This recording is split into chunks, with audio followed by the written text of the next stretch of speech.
D'abord parce que nous avons ici un projet conjointement mené avec la FAO, le ministère de l'aménagement du territoire, ENDA Ecopop et le Forum social sénégalais. Et ce projet, il est mis en œuvre en partenariat très étroit avec la commune de Bambilor.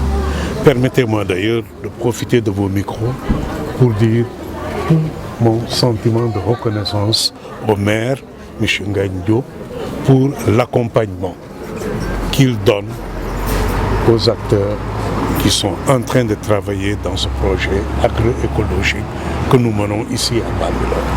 Donc, que la DITAES, la dynamique pour la transition agroécologique au Sénégal, ait choisi de démarrer la caravane de l'agroécologie ici à Bambilor, c'est d'abord en reconnaissance du travail qui est fait par nos partenaires sur le terrain. Le comité d'initiative du projet, par la voix de son président, a dit tout le travail qui a été fait en l'espace de 3 ou 4 mois au maximum. Jusqu'à ce qu'aujourd'hui nous sommes à mesure de goûter aux fruits de ce travail à travers les navets, les salades, les betteraves qui sont déjà aujourd'hui disponibles du fait d'un travail acharné de tous ces acteurs qui ont décidé de se joindre à ce projet. La caravane part de Bambilor. Elle va faire 14 étapes à travers le Sénégal. C'est le fruit d'un long travail. Presque 1 an et demi ou 2 ans, nous avons travaillé d'arrache-pied, une dynamique très large, composée de producteurs, de gens qui s'occupent de semences, composée de la recherche, des universitaires, des ONG, des organisations de consommateurs, des organisations intergouvernementales, des ONG internationales de recherche basées ici au Sénégal, qui ensemble ont décidé de se donner la main pour donner de la matière, pour donner de la chair à la vision pilotée par le chef de l'État quand il a décidé de faire l'agroécologie l'un des piliers de son PSE vert. Ça démarre ici, c'est pour aller collecter sur le terrain, dans 14 étapes, les voix des paysans, les voix des gens qui habitent les terroirs. C'est pour collecter les voix des maires. Si l'agroécologie prend pied dans les terroirs, dans les territoires, alors ce ne sera plus un phénomène de mode, ce sera un mode de vie.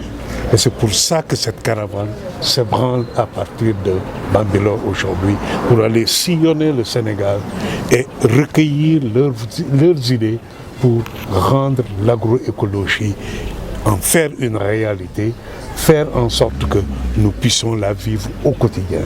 Le producteur produit agroécologique, le consommateur consomme agroécologique. Mais aujourd'hui, elle est en train de s'ancrer. Par définition, l'agroécologie, c'était nos modes de production.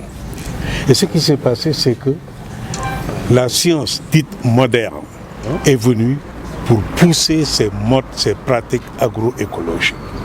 Mais vous savez, c'est la science qui nous ramène à la réalité. Nous sommes dans l'ère des changements climatiques.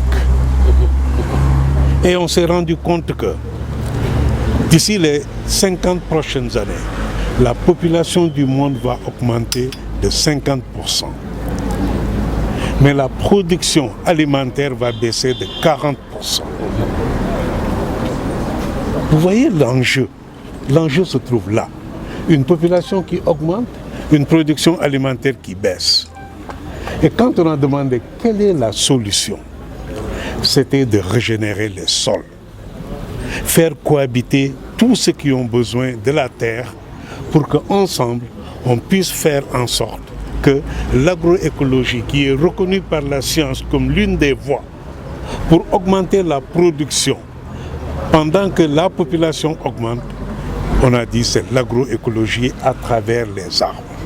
Les arbres jouent un rôle de capture des gaz, les enfouissent dans le sol, régénèrent les sols Et ça permet de repartir là où les engrais chimiques détériorent le sol. L'agroécologie est reconnue aujourd'hui comme l'arme la plus fatale contre les changements climatiques au moment où la population du monde est en train d'augmenter. Donc, nous venons pour dire qu'il faut donner la place que l'agroécologie mérite. Il faut remettre l'agroécologie à sa place. Faire en sorte que la science ne soit plus une science qui est faite à partir des laboratoires, mais une science qui se fait à partir des terroirs, à partir des paysans, dont les connaissances empiriques puissent être prises et transformées aux côtés de la science dite moderne pour pouvoir répondre aux besoins, aux enjeux qui nous sont imposés par les changements climatiques. L'agroécologie est la voie, il faut lui redonner sa place.